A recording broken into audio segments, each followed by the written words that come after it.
ترکی اور قطر مل کے کابل ایئرپورٹ کو چلائیں گے۔ تیسرا انقرہ، یعنی جو ترکی کا کیپٹل ہے، انقرہ کی ایک سیکیورٹی فرم ایئرپورٹ کی سیکیورٹی کی ذمہ دار ہوگی۔ اور آخری پوائنٹ یہ ہے کہ وہاں پہ جو ترک کمانڈوز ہوں گے ایئرپورٹ پہ، وہ یونیفارم میں نہیں ہوں گے بلکہ وہ سادہ کپڑوں میں ہوں گے، اور وہ ایئرپورٹ کے پریمیسز سے باہر جانے کی انہیں اجازت نہیں ہوگی۔ یہ آ رہا ہے ترکی اور طالبان کے حوالے سے جو ڈیولپمنٹ ہے۔ میں آپ کو بتاؤں کہ ڈرون اٹیک کیا امریکہ نے، اس کے اندر 2 لوگوں کو کہا یہ جا رہا ہے کہ ایک سہولت کار تھا، ایک پلانر تھا، دونوں اپنے گھر سے نکلے ہیں، وہاں پہ ڈرون اٹیک کر کے ان دونوں کو ختم کر دیا گیا ہے۔ جبکہ اس حوالے سے جو طالبان نے مذمت کی ہے، یہ روٹرز کی خبر ہے، جبکہ ایک ذبیح اللہ مجاہد کا ایک سٹیٹمنٹ بھی آئی ہے، ٹویٹ بھی آئی ہے، انہوں نے کہا ہے کہ روٹر نے جو میرا انٹرویو لیا تھا اس کو اس نے یعنی کہ توڑ مروڑ کے، ہم اردو میں تو یہ کہتے ہیں، اس کو پیش کیا ہے، تو اس کے اوپر یقین نہ کریں۔ تو اب شاید اگر اس خبر کے بارے میں کیا ہے تو میں کچھ نہیں کہہ سکتا۔ بہرحال یہ امریکہ کا پہلا ایسا ڈرون اٹیک تھا جو کہ افغانستان کی سرزمین سے باہر ڈرون اڑایا گیا تھا اور وہاں سے آ کے اس نے نشانہ بنایا ہے۔ اس حوالے سے اگر ہم کابل بات کریں تو کابل کے اندر دھماکے کے بعد بہت ہی عجیب و غریب سی صورتحال ہے۔ کہا یہ جا رہا ہے گلیاں لاشوں کے تعفن سے اٹی پڑی ہیں اور وہاں پہ لوگ اپنے پیاروں کو تلاش کرتے پھر رہے ہیں۔ وہ پاسپورٹ جو انہیں اس ملک سے باہر لے جا سکتے تھے، وہ پاسپورٹ آج ان کی چھاتی پہ پڑے ہوئے ہیں میتوں کی، کہ تاکہ ان کو دیکھ کے ان کی پہچان کی جا سکے۔ اور وہاں پہ صحت کی سہولیات کی جو کنڈیشن ہے وہ بھی کوئی اتنی اچھی نہیں ہے۔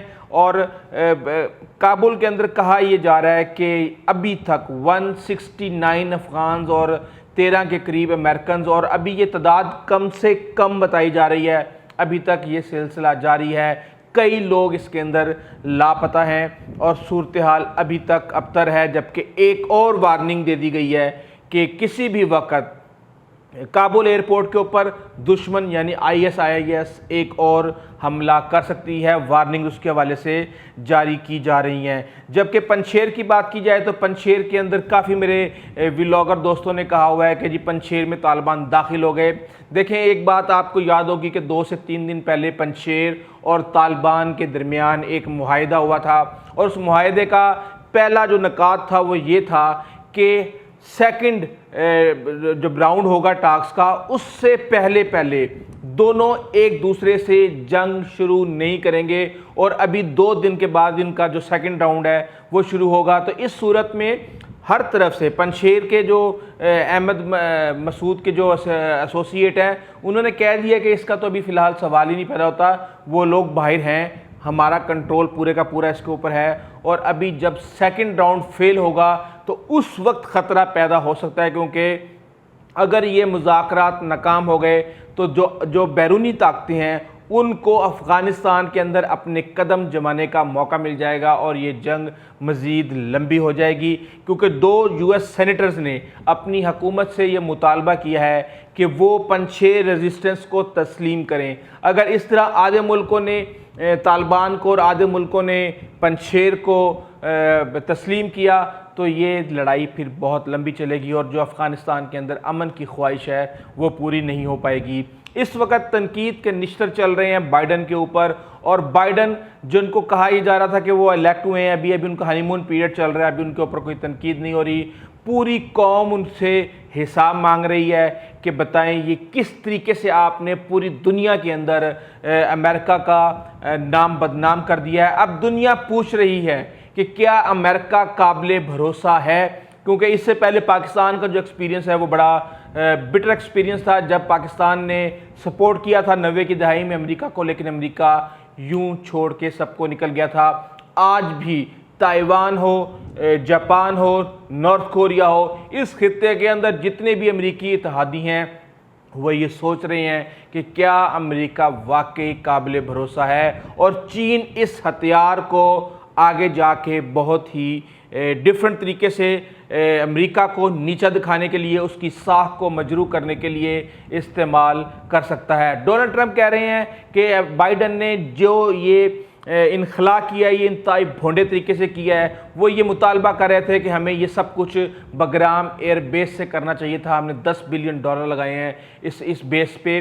اگر اس بیس کے اوپر سے انخلا کا آپشن رکھا جاتا تو کابل ایئرپورٹ کے اوپر نہ یہ صورتحال پیدا ہوتی اور نہ ہی 13 سے زائد جو امریکی اپنی جان کی بازی ہار گئے ہیں وہ اس کا شکار ہوتے. اس حوالے سے جو بھی لیٹسٹ اپڈیٹ ہے انشاءاللہ ہم آپ کو اپڈیٹ کرتے رہیں گے. آئندہ تک اجازت دیجیے. اللہ حافظ. جانے سے پہلے انتہائی معذرت کے ساتھ تھوڑی سی تکلیف اٹھائیں. سبسکرائب اور گھنٹی یعنی بیل آئیکن کا بٹن دبا دیں تاکہ ہماری ملاقات کے اس سلسلے کو قائم رکھا جا سکے اور ہماری ہر اپڈیٹ آپ تک سب سے پہلے پہنچے.